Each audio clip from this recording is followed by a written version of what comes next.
you mentioned about all the competitions that you had done before coming to university. And then also you said you were already mentoring other younger girls to take part in this. Has this gone on? Yes, so I'm still involved with, basically in Slovenia, where I'm from, I'm still involved with tutoring candidates for international Olympiads like IMO, the International Maths Olympiad, EGMO, European Girls Maths Olympiad, and I'm also now involved with some less, but also kind of like teaching some basics of competitive programming to candidates for informatics Olympiads. So yes, I'm still very involved with that, and this year not just with tutoring but also with helping organize said Olympiads. And I find it extremely rewarding because I always find it cool to be able to give my knowledge to like younger generations, and I really enjoy teaching the students who like are there at those preparations voluntarily because they're excited about informatics or maths, and you can see how they enjoy it, how they kind of like get the idea to solve the problem, and how they find it exciting. I just find it super rewarding, and yes, I love doing that and have been doing that through my entire university year. Yeah, I think it's great that you are keen to give back, and I want to feed back to you the fact that the stuff that you are doing makes a difference. Since we recorded the previous video, then there have been, I think, at least 2 rounds of admissions for students coming in, and most of the female applicants that I interviewed mentioned your video specifically. One of them even said that you had done something in kind of before there was video interviews, and before the video interview you were helping out candidates to... So basically I really care about outreach, and I'm so glad to hear that these videos are getting to the audience and that people find them helpful. And yes, I also volunteer with some outreach initiatives here at Trinity. For example, as you mentioned, I was an interview helper for I think 3 years in a row now, which means that I just kind of like chat to the applicants when they're waiting for their interview, answer their questions, tell them more about the degree, so that if they end up getting an offer, they have spoken to a current student and maybe have had some of their dilemmas resolved. And I'm also helping out with other initiatives here at Trinity. For example, there's a so-called Women in Maths residential where some talented female students are invited to Trinity, and then they do some like STEM activities that are supposed to introduce them to STEM, and I'm one of the current students helping out and talking to them so that they can meet someone who's doing the degree and ask maybe more direct questions, or just see that we are real normal humans and not just some abstract aspect of a STEM student. Not just a ChatGPT. Yes. That's great. So what age were these girls, by the way? So this residential is, I think, around year 11, 10, 12, I don't know exactly, but kind of like towards the end of high school, but still before they need to actually apply to universities. So it's already when students may have had to choose like GCSE and A-level subjects, so maybe not like early enough to convince someone to choose a completely different course of studies, but early enough to tell someone who's considering applying to do a STEM subject at a university that would be a good idea, kind of like. So I think there's still quite some outreach work to be done when students are much younger, because, well, I personally am very passionate about getting more women into STEM, just because, I mean, there are so many reasons, including there has been research done that teams function better if they have people with diverse perspectives, and gender is one of the things that can influence the ideas you have and so on. So we need enough women in STEM that teams of people who work will contain women. And also from a more social perspective, STEM jobs just on average pay better, and if there are more women in STEM, that will help reduce the pay gap and get more equality in gender equality in the society and so on. So I think there are like many other reasons why we need to get more women into STEM, and the problem is that some girls already don't take the right subjects that would even enable them to then apply for those subjects, to study those courses at university. So we would need to have some outreach early on when kids are 10 years old, so that they would decide to maybe take maths and further maths and so on, to at least then have a choice to study STEM subjects at university.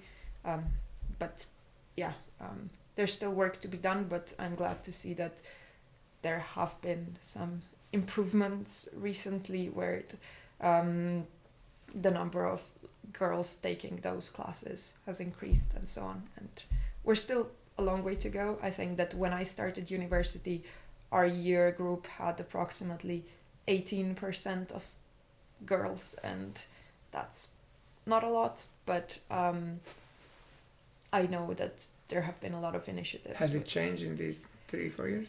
I actually don't know the exact statistics.